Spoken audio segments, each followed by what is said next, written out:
I'm Brendan O'Neill, head brewer for New Jersey Beer Company. Hope to see you guys at the Arc of Essex County's beer and wine tasting on October 18th. We mill our barley.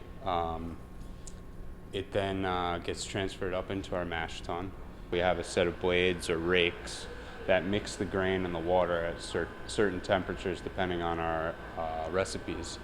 After the grain and the water have mixed together for an adequate amount of time and all the sugars are dissolved, it drains off into our next vessel, which is a kettle.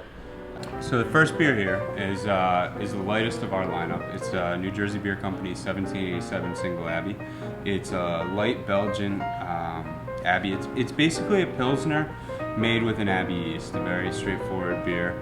There's only, the four very basic ingredients in it: grain, water, yeast, and hops.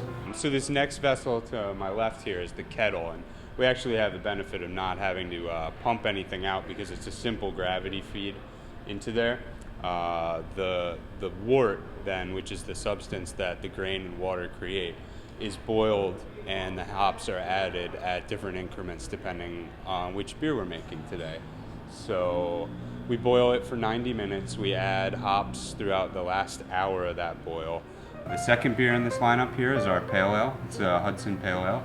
It's pretty medium body, nice malty taste, but not overpowering. And it's fairly hoppy for a Pale Ale.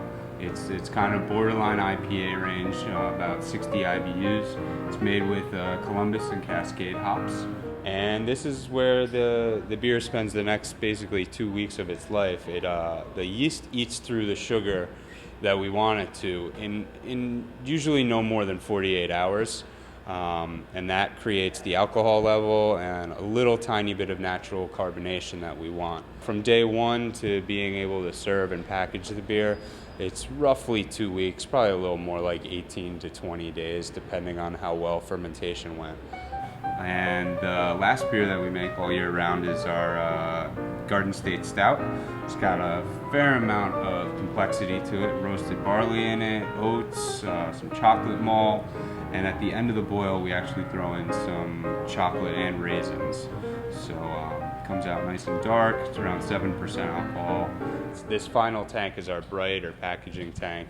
We'll carbonate in here for a little while. We'll let it for probably carbonate for about a half a day, maybe a little bit less, slowly, and then we'll let the beer condition or settle in there for about another half a day, and then it'll be ready to package.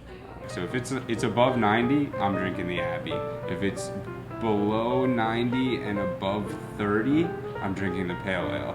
And if it's below 30, I'm drinking the Stout.